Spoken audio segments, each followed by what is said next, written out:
আছেন? ভালো আছি। তুমি কেমন আছো? ভালো আছি স্যার। স্যার আপনার মিঠি ঝোড়া দেখছি আমরা এখন টিভির পর্দায়। তো মিঠি ঝোড়ার আমি একটু আপনাকে আগে প্রথমেই জিজ্ঞাসা করব যে মিঠি ঝোড়ার যে আপনার ক্যারেক্টারটা সেটা এই মুহূর্তে আমরা দেখতে পাচ্ছি মাঝে মধ্যে চেঞ্জ হয়ে যাচ্ছে ক্যারেক্টারটা। তো এই ক্যারেক্টারটা আপনার প্লে করতে কীরকম লাগছে? খুব ভালো লাগছে, কারণ ক্যারেক্টারের মধ্যে চেঞ্জ আসলে তো তখনই অভিনয়েও চেঞ্জ আনতে হয়। এবং আমাদের প্রফেশন, আমাদের এই অভিনয় মানেই তো ভার্সেটাইল হওয়া বা কি বলবো, মানে অভিনয় নানা রকম শেডস প্লে করা। তো সেটা তো ভালোই লাগে ক্যারেক্টারে যখন নানা রকম শেডস থাকে, নানা রকম চেঞ্জেস থাকে। তো তখন ওইগুলো করতে গেলে এক্সপেরিমেন্ট করা যায়, আর সেটাই অ্যাজ এন অ্যাক্টর ভালো লাগে করতে। হ্যাঁ, আর স্যার এবার নেক্সট আপনার কাছে যে কোশ্চেনটাতে আমি যাবো, যে আপনি তো অনেকগুলো ধারাবাহিক করেছেন, মিঠি ঝোড়া এখন করছেন, বা তার আগে তুমি যে আমার মা, বা নকশিকাতা থেকে। তো এই প্রথমের দিকে আপনি যেটা করেছিলেন, আপনি সাইড ক্যারেক্টারে কাজ করেছিলেন এবং তারপর থেকে আপনি হিরো হলেন। তো এটা জার্নিটা যদি একটু বলেন। আমার প্রথম কাজে আমি হিরো হিসেবেই করেছিলাম, একদম প্রথম বাংলায় আমি যেটা কাজ করি। আমার ফার্স্ট প্রজেক্ট ছিল ওটা অ্যাজ এ লিডই আমি করেছিলাম। সেটা সানন্দা টিভি, আনন্দবাজার পত্রিকা পেপারের সানন্দা টিভি একটা চ্যানেল লঞ্চ করেছিল। তো তখন 2011-তে আমি আইডিয়াস প্রোডাকশন হাউস, মানে আমাদের প্রসেনজিৎ চ্যাটার্জি প্রডিউসার ছিলেন, সন্দীপ চৌধুরী, মানে যিনি অঞ্জন চৌধুরীর ছেলে সন্দীপ চৌধুরী, ওটার ক্রিয়েটিভ এবং রাইটার ছিলেন। তো সেই প্রজেক্টটাতে আমি হিরো হিসেবেই লঞ্চ হয়েছিলাম প্রথম বাংলা সিরিয়ালে। কিন্তু তারপরে বেশ কিছুটা টাইম বধূবরণ হওয়া অব্দি মোটামুটি সব ওই নেগেটিভ ক্যারেক্টার, ক্যামিও ক্যারেক্টার, 2 সপ্তাহ চরিত্র, 20 দিনের চরিত্র, 1 মাসের চরিত্র, এমনকি 1 দিনের চরিত্রও করেছি। যেগুলো ওই ফেজটাতে ওই আর কি, মানে খুব একটা ভালো কাজ পাচ্ছিলাম না, টানা কাজ পাচ্ছিলাম না, লম্বা কাজ পাচ্ছিলাম না।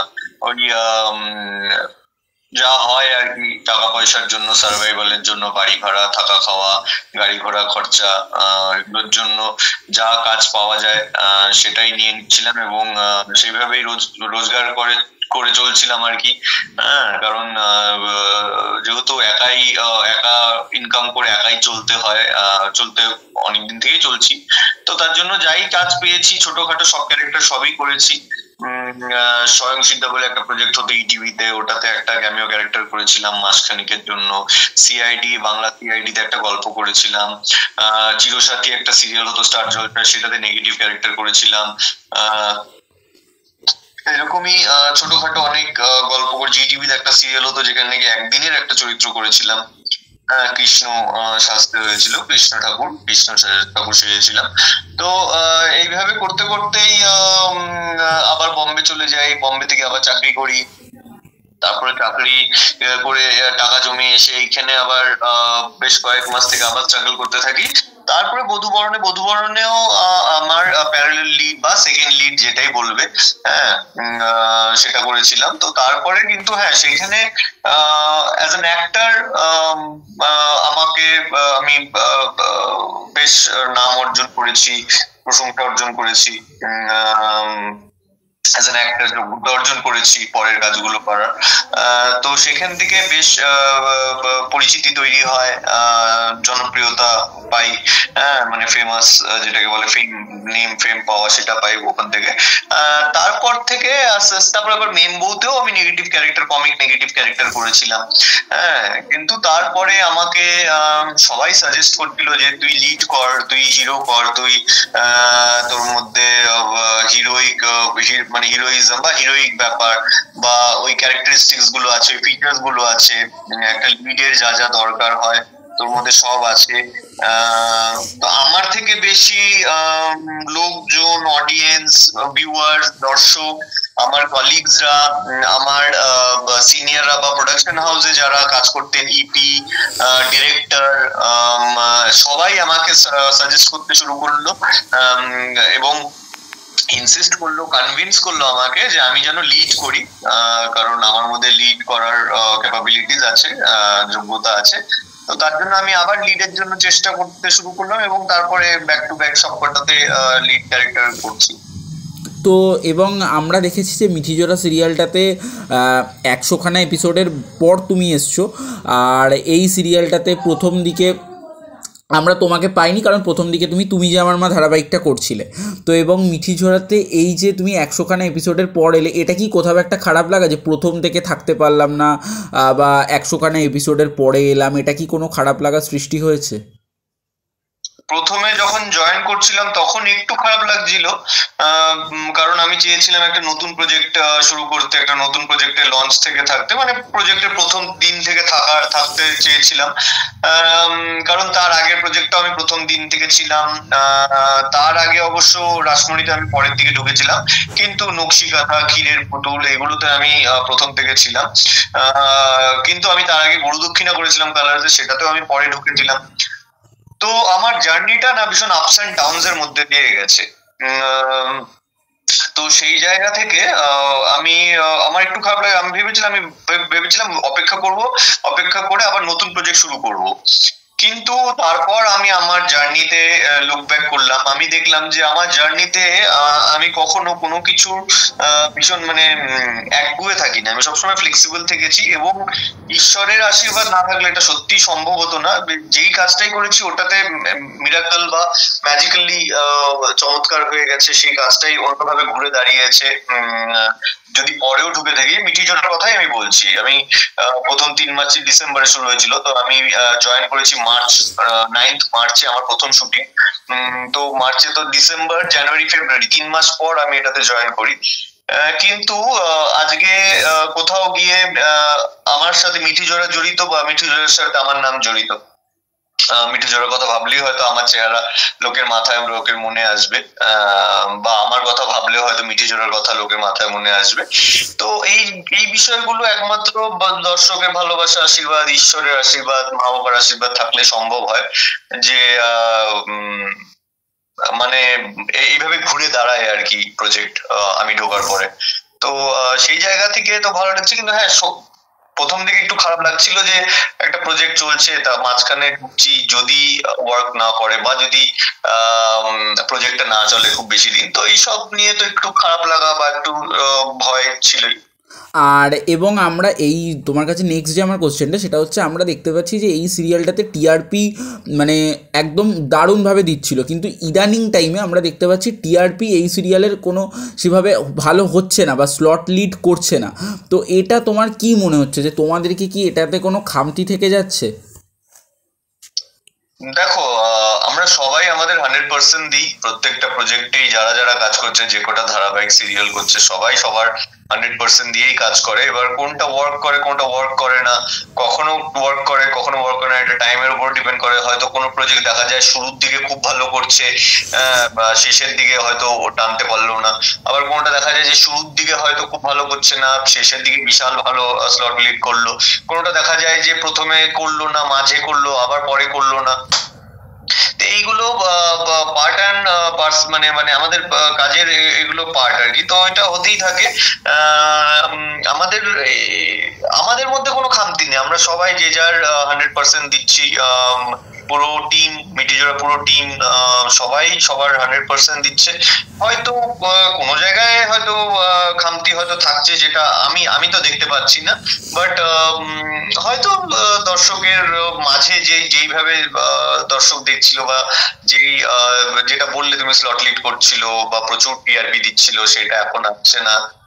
হয়তো কোনো একটা জায়গায় থাকতে পারে ফল্ট, বাট আমরা প্রত্যেকে মিঠিজোড়া পুরো টিমের কথাই আমি বলছি, আমি আমার একার কথা বলছি না, পুরো টিমই 100% এফর্ট দিচ্ছে, বাট সামহাউ ওয়ার্ক করছে না। জানি না, হয়তো কোনো কারণ আছে নিশ্চয়ই। এবং এই যে সিরিয়ালটার এই সপ্তাহে টিআরপিটা আমরা পাইনি, আগের সপ্তাহে পর্দা ফাঁসের টিআরপিটা আমরা দেখেছি, যেটা আগের সপ্তাহতেই হয়েছিল, যেটা এই সপ্তাহে টিআরপিটা আমরা বৃহস্পতিবার পাবো। তো এই সপ্তাহে কি মনে হচ্ছে? আগের সপ্তাহে একটা ধামাকাদার পর্ব হয়েছিল, যেটা মানে পর্দা ফাঁস হয়ে গেছিল। তো এই সপ্তাহে কি আমরা টিআরপিতে স্লট লিড করছো? দেখো, মিঠিজোড়ার না একটা সেট দর্শক আছে, মানে আগাগোড়াই আছে। আমাদের টিআরপিটা তুমি দেখবে না যে খুব বেশি পড়ে গেছে, একটা জায়গায় স্টেবল থাকে, সেখান থেকে 19-20 হয়, একটু কমে বা একটু বাড়ে।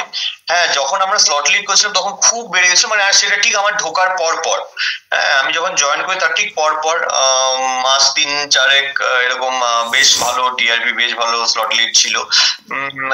তো আর গত সপ্তাহে যে এপিসোড গুলো গেছে, অনেকেই বলছে যে খুব ভালো এপিসোড গেছে, হয়তো আবার আমরা স্লট লিড করবো, আবার টিআরপি পাবো। বাট আমি সবসময় একটা কথায় বিশ্বাসী যে কর্ম করে যাও, ফলের আশা করো না। তুমি তোমার 100% দাও, বাকি কি হবে কি হবে না সেটা তো আমরা কেউই জানি না। যেরকম খেলায় হার জিত আছে, যে কোনো খেলায়, ধরো ক্রিকেটেও যেরকম খেলে তো সবাই ভালো করে মন দিয়েই খেলে না, সবাই 100% দেয়, কিন্তু একটা টিম জেতে একটা টিম হারে। তো সেরকমই আমরা আমাদের 100% দিয়েছি, এবং গত সপ্তাহের এপিসোড গুলো লোকে প্রচুর, লোকের যারা দেখেছে আর কি, তারা সবাই কমেন্ট করেছে যে খুব ভালো হয়েছে। এবার যারা দেখেনি তারা কি করে জানবে যে ভালো হয়েছে না খারাপ হয়েছে? তো সেটা তো আমাদের হাতে নেই, যে যারা দেখেনি, আমরা আর কি, এপিসোড গুলো তো বেরিয়ে গেছে, এখন আর কিছু করা যাবে না। এখন হয়তো লোকের মুখে শুনে হয়তো দেখবে পরের এপিসোড গুলো, বাট ওই এপিসোড গুলো তো বেরিয়ে গেছে। তো সুতরাং এটাই আর কি, যে যদি আবার মিরাকল হয়, আবার যদি ওরকম কিছু ম্যাজিক ক্রিয়েট হয়, তাহলে হয়তো আবার আমরা স্লট লিড করবো, আবার টিআরপি আমাদের অনেক বেশি বেড়ে যাবে। আচ্ছা, তো এবার তুমি আমাকে নেক্সট যে কোশ্চেনটা, সেটা তুমি আমাকে বলো যে এই যে তুমি যে এতগুলো ক্যারেক্টার করেছো, যে তুমি রাসমণিতেও ক্যারেক্টার করেছো, ক্ষীরের পুতুল, তো তোমার আমরা সবকটা সিরিয়ালেই তোমাকে আমরা বিভিন্ন সিরিয়ালে বিভিন্ন রকম ক্যারেক্টারে দেখেছি। তো তোমার সব থেকে প্রিয় ক্যারেক্টার কোনটা? তুমি আমাকে বলেছিলে যে আগের আমরা যখন ইন্টারভিউতে নিয়েছিলাম, আমি যখন তো তুমি আমাকে বলেছিলে যে তোমার রাসমণির ক্যারেক্টারটা ভীষণ প্রিয়, কারণ ওটাতে আন্টিও বলেছিলেন তোমাকে যে কিছু চোখ কান বুঝে তুই এটা সিলেক্ট কর। তো মানে তোমার ওই ক্যারেক্টারটা বাদে কোনটা প্রিয়? না, আমার সবকটা ক্যারেক্টারই প্রিয়। হয়তো লাস্ট ইন্টারভিউটা হয়তো তখন আমি রাসমণি করছিলাম, বা হয়তো সদ্য করেছি, তারপরেই হয়তো ইন্টারভিউটা নিয়েছিলে। বাট আমি সবসময় এটাই মনে করি, সবসময় আমি এটাই বলি যে আমার জীবনে আমি যে কটা চরিত্র করেছি, সে নকশিকাঁথার যশ হোক, বধূবরণের অভ্র হোক, ক্ষীরের পুতুলের রাজা সামন্ত হোক, রানী রাসমণির দ্বারিকা হোক, বা আমাদের মিঠিজোড়ার অনির্বাণ হোক, আমার সবকটা চরিত্রই প্রিয়। কারণ সবকটা চরিত্র থেকেই আমি অল্প অল্প করে শিখেছি। অল্প কেন, অনেক বেশি শিখেছি, অল্প বলাটা ভুল হবে, আমি অনেক বেশি শিখেছি। প্রত্যেকটা চরিত্র, প্রত্যেকটা কাজ করতে করতে আমি অভিনয়ের ছোট ছোট জিনিস, টেকনিক্যাল ব্যাপার বা ইমোশনাল, বা অভিনয় শিখতে গেলে যেসব জিনিস প্রয়োজন, অভিনয় আরো ভালো করতে গেলে, অভিনয় পলিশ হতে গেলে, অ্যাজ অ্যান অ্যাক্টর পারফেকশনিস্ট হতে গেলে যে জিনিসগুলো দরকার হয়, সেই ছোট্ট ছোট্ট জিনিসগুলো আমি প্রত্যেক দিন সেটে গিয়ে শিখছি। প্রত্যেক দিন অভিনয় করতে করতে, ক্যামেরা ফেস করতে করতে, কলিগসদের সাথে কাজ করতে করতে, কো অ্যাক্টর্স সবার সাথে, ছোট বড় সবার সাথে কাজ করতে করতে ছোট বড় জিনিস শিখছি। তো আমি আমার কাজের মাধ্যমেই, আমি আমার চরিত্রের মাধ্যমেই আমি অভিনয় শিখছি, এবং আগামী দিনেও শিখবো। তো আমার কাছে প্রত্যেকটা চরিত্রই আমার ভীষণ কাছে। শুধু রাসমণির দ্বারিকা নয়, আমার কাছে বধূবরণের অভ্র কাছে, নকশিকাঁথার যশও গাছের, রাসমণির দ্বারিকাও গাছের, অনির্বাণও গাছের, বা তুমি যে আমার মার অনির্বাণও, অনিরুদ্ধ গাছের। তো আমার কাছে প্রত্যেকটা চরিত্রই আমার কাছে খুব কাছের। আমার কাছে কোনো চরিত্র, সে আমি কম দিন করে থাকি, বেশি দিন করে থাকি, প্রজেক্ট হিট হয়ে থাক, প্রজেক্ট ফ্লপ হয়ে থাক, আমার কাছে আমার প্রত্যেকটা চরিত্রই ভীষণ কাছে।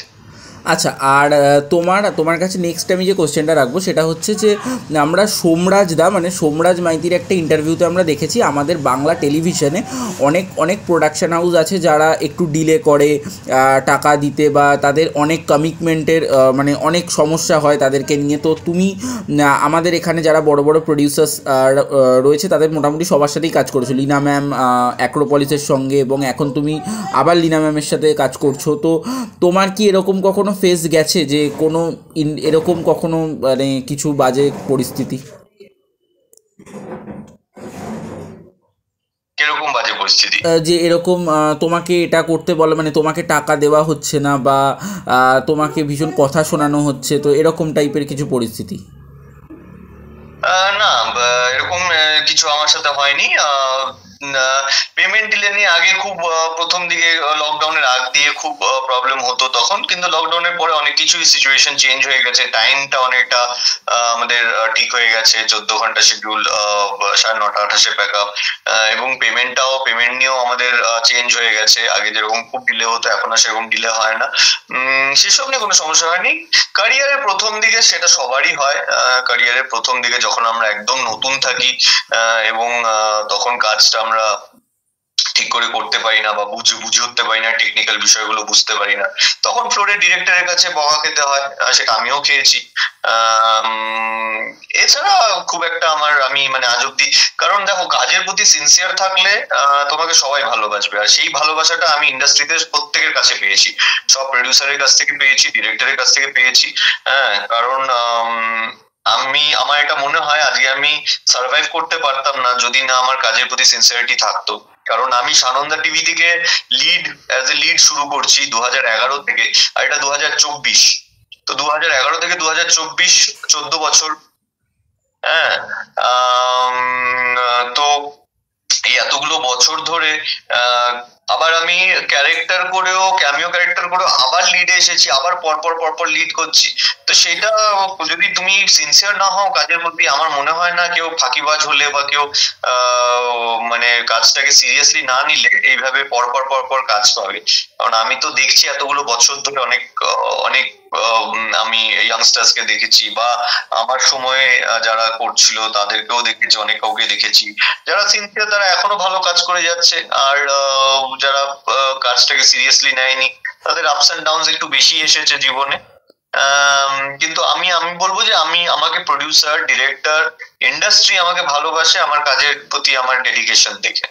আচ্ছা, আর সুমনদা নেক্সট যে আমি কোশ্চেনটা রাখবো সেটা অনেকের মনেই এই কোশ্চেনটা থাকে, অনেকেও এই কোশ্চেনটা অনেক হিরোকে জিজ্ঞাসা করে, তো আমি তোমাকে জিজ্ঞাসা করছি যে আমরা আগে যেরকম টেলিভিশন দেখেছি, যেরকম তোমার নকশিকাঁথা দেখেছিলাম বা ক্ষীরের পুতুল দেখেছিলাম, সেই সময় সিরিয়ালের আমরা আলাদাই আর একটা অনুভূতি ছিল, আলাদাই একটা মানে ওগুলো নস্টালজিয়া ছিল। তো এখন আমরা মিঠিজোড়া দেখছি বা এখন অন্যান্য যে সিরিয়াল হচ্ছে সেগুলো আগেকার মতো আমরা সেই ফিলটা পাচ্ছি না, এটা কেন হচ্ছে, মানে তোমার মতে কি মনে হচ্ছে?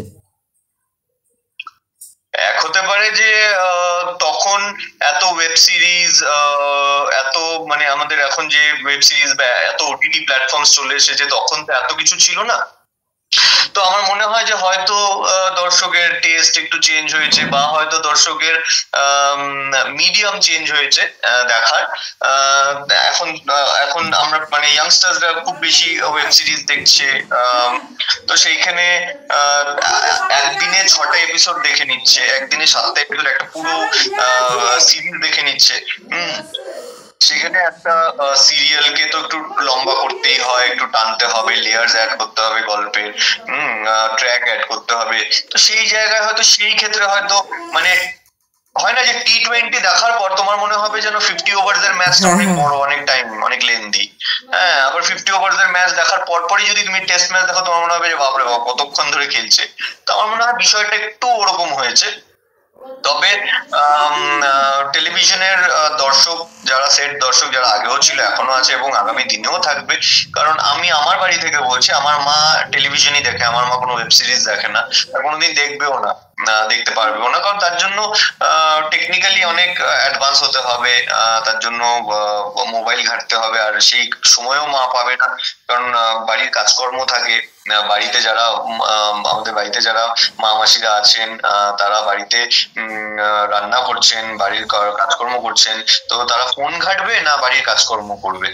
তো ওই জন্য ফোন তো ওরকম ঘাটার সময় পায় না, ওই দিনের শেষে ধরো সিরিয়াল দেখলো, তারপরে ধরো ফোন ঘাটলো, একটু ফেসবুক দেখলো, বা হয়তো একটু ইউটিউব দেখলো, খুব জোর এই বেশি, কারণ তারা বাড়িতে বসে ওরকম সিরিজ দেখতে পারবে না। আমরা ইয়াংস্টার, আমাদের কাছে টাইম আছে, তার জন্য আমরা বসে বসে ফোনে সিরিজ দেখছি বা টিভিতে সিরিজ দেখছি, কিন্তু মা মাসিদের কাছে বসে বসে সিরিজ দেখার সময় নেই, তাদের বাড়ির কাজকর্ম থাকে, সংসার সামলাতে হয়। তো তার জন্য সংসার সামলানোর পর তারা টেলিভিশনই দেখে, এবং তার জন্য টেলিভিশন ইন্ডাস্ট্রি এখন অব্দি কিন্তু টেস্ট চেঞ্জ হয়ে থাকলেও হয়তো ধারাবাহিক, তুমি যেটা বলছো যে তখন আমরা যেটা দেখতে পেতাম, তখন যে টেস্ট পেতাম এখন পাচ্ছি, টেস্ট চেঞ্জ হয়ে থাকলেও কিন্তু এখনো কিন্তু ম্যাক্সিমাম দর্শক টেলিভিশনই দেখছে, সিরিয়ালই দেখছে। হুম হুম। আর দাদা তোমার কাছে আমার পরবর্তী যে প্রশ্নটা, তোমার একটা ছবি আসার কথা ছিল, যেটা 1 সপ্তাহ হলে চলেছিল এবং আমি তখনই দেখেছিলাম, সেটা হচ্ছে শুধু আসা যাওয়া, শুধু যাওয়া আসা, যে ছবিটা তুমি করেছিলে সৌমিত্র চ্যাটার্জি এবং অনেক বড় বড় নাম করা অভিনেতা অভিনেত্রীর সাথে করেছিলে। তো সেটা নিয়ে তোমার কি বক্তব্য যদি একটু বলো। ছবিটাতে তো কাস্ট খুবই ভালো ছিল, আর সৌমিত্র চ্যাটার্জি মানে এমন একজন যে যে যদি সে মানে উনি যেখানে থাকবেন সেখানে আর অন্য কারোর নামের প্রয়োজন নেই আর কি।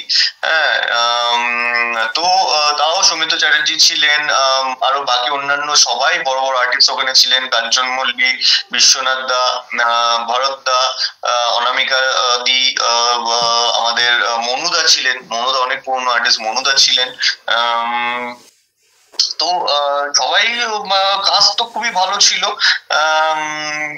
কিন্তু ছবিটা প্রপারলি তার মধ্যে মনোজ মিত্রের লেখা, আমাদের মনীষ ঘোষ যিনি মেগা সিরিয়ালও ডিরেক্ট করেছেন এবং ওই ছবির ডিরেক্টর, খুব ভালো ছবি, খুব ভালো ডিরেকশন, মেকিং, গল্প সব ভালো, বাট ছবিরও একটা নিজস্ব ভাগ্য থাকে, তো হয়তো প্রপারলি রিলিজ করতে পারেনি বা রিলিজ হয়নি প্রপারলি, সেভাবে সেই নামটা পাইনি, সেই ফেমটা পাইনি। বাট আমি আমার কাজ করার অভিজ্ঞতা খুব ভালো, আমি সৌমিত্র চ্যাটার্জির সাথে একসাথে একই ফ্লোরে কাজ করেছি, শুট করেছি, স্ক্রিন শেয়ার করেছি, গল্প করেছি ওনার সাথে। ওনাকে দেখতে হয়তো এমন অনেকে আছে যারা ওনাকে সামনাসামনি চোখেই দেখতে পাননি হ্যাঁ জীবনে, আমি তার সাথে কাজ করেছি, কাজ করার সৌভাগ্য হয়েছে আমার। তো আমার কাছে এটাই অনেক বড় যে আমি ওনার সাথে কাজ করেছি, ওই অভিজ্ঞতাটাই আমার কাছে অনেক বড় পাওনা। আচ্ছা, তো লাস্ট দাদা যেটা তোমার কাছে আমার লাস্ট যে কোশ্চেনটা, সেটা হচ্ছে যে মিঠিজোড়াতে এখন আমরা আজকে দেখতে পাচ্ছি, কারণ আজকে আমার সকালে জি5-এ দেখা হয়ে গেছে যে তোমার ক্যারেক্টারটা বাইরে চলে যাওয়ার প্ল্যান করছে এবং রাইয়ের ক্যারেক্টারটাও বাইরে চলে যাওয়ার প্ল্যান করছে। তো এবার কি আমরা একটা কোনো গল্পের অন্য মোড় দেখতে পাবো? মোড় তো আসবেই গল্পের, কারণ মেগা সিরিয়ালে তো গল্পের মোড় তো থাকেই, এক মাসে প্রত্যেক সপ্তাহে নানা রকম চমক থাকে, প্রত্যেক সপ্তাহে নানা রকম গল্পের মোড় থাকে, তো মোড় তো আসবেই, কারণ এত বড় একটা ঘটনা ঘটেছে অনির্বাণের জীবনে, রায়ের জীবনে, যে কোয়েলের ক্যান্সারের ঘটনাটা পুরোটাই সাজানো একটা মিথ্যে ঘটনা, যদিও বা দর্শক সেটা জানতো, কিন্তু অনির্বাণ সেটা জানতো না, এবং পরবর্তীকালে যখন রাই এসে ওর পর্দা ফাঁস করে, সবকিছু ওকে জানায়, তখন যে বজ্রপাতটা হয় ওর জীবনে, এবং ওই এত বড় একটা ঘটনা ঘটে, তারপরে একটা ধাক্কা অনির্বাণ খায়, বিশ্বাসের ধাক্কা, ভরসার ধাক্কা, ভালোবাসার ধাক্কা খায়, এবং তারপরে অনির্বাণ এখন কি স্টেপ নেবে, ও চলে যাবে আর ফিরবে না কোনোদিনও, সেটাও হতে পারে, আবার হয়তো রাই ওকে ফিরিয়ে আনলো, সেটাও হতে পারে, আবার হয়তো রাই ওকে ফেরালোই না কোনোদিনও, সেটাও হতে পারে। তো সেই সব বিষয় জানার জন্য তো মিঠিজোড়া দেখতে হবে। তো থ্যাংক ইউ দাদা, থ্যাংক ইউ। তুমি যাওয়ার আগে যদি কিছু বলে দাও তো খুব ভালো হয়।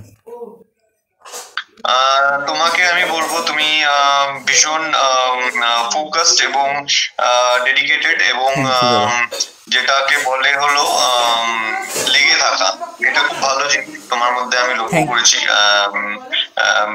গত কয়েক বছর ধরে, যে তুমি লেগে আছো, এবং আমি জানি না তোমার আমার মধ্যে কি ভালো লেগেছে যে তুমি আমার ইন্টারভিউ নেওয়ার জন্য এত, তুমি অ্যাকচুয়ালি আমার ফেভারিট হিরো মানে টেলিভিশনের। আমার জানি না আমার মধ্যে তোমার কি ভালো লেগেছে, সবাই ভালো, সব হিরোই ভালো, সবার মধ্যেই স্পেশাল কিছু না কিছু আছে, জানি না তুমি হয়তো কিছু তোমার কি ভালো লেগেছে আমার মধ্যে স্পেশাল কিছু, বাট তোমার এই লেগে থাকা, তোমার ধৈর্যের পরীক্ষা, মানে সত্যি এটা হ্যাটস অফ, কারণ অনেকেই তোমার জায়গায় থাকলে হয়তো হাল ছেড়ে দিত যে আমি নেবই একদিন প্রপার ইন্টারভিউ, তো সেই জায়গা থেকে তুমি এত বছরে লেগে আছো, আর আমি আশা করছি যাতে তুমি আগামী দিনে আরো ভালো কাজ করো, তোমার এই চ্যানেল আরো অনেক নাম করুক, অনেক তুমি নিজে অনেক বড় হও, অনেক নাম করো, এবং তোমার চ্যানেলে যারা দর্শক আছে আমি এটাই বলবো যে ওকে আমি অনেক বছর ধরে দেখছি, ও ভীষণ ধৈর্য, মারাত্মক ধৈর্য, which is very good, very good। এটা খুব দরকার, জীবনে বড় হতে গেলে ধৈর্যের ভীষণ দরকার, এটা তোমার মধ্যে আছে, এবং লেগে থাকা এইটাও তোমার মধ্যে আছে, যে তুমি লেগে আছো একদম, এটা তোমাকে অনেক দূর নিয়ে যাবে, তোমাকে অনেক সাকসেস দেবে এটা। আর ভালো থেকো, সবাইকে ভালো রেখো, সৎ পথে চলো, সৎ কথা বলো, আর মনের মনের দিক থেকে ভালো থেকো, ভালো মনের মানুষ জীবনে সাকসেস পায়, এটা আমার বিশ্বাস। Thank you. হ্যাঁ, লোকে কি ভাবলো ডাজন্ট ম্যাটার, বাট তুমি যদি নিজের ভেতর থেকে যদি তুমি এতটুকু সৎ হও, ঈশ্বরের কাছে যদি সৎ হও যে আমি যেটা করছি মন থেকে করেছি, আমি কারো কোনো ক্ষতি মানে জেনে বুঝে ক্ষতি করিনি, আমি কারো খারাপ চাই না, আমি ভালো মানে সৎ পথে চলছি, তাহলে জীবনে ঠিক সাকসেস পাবে। থ্যাংক ইউ দাদা, thank you, thank you, thank you.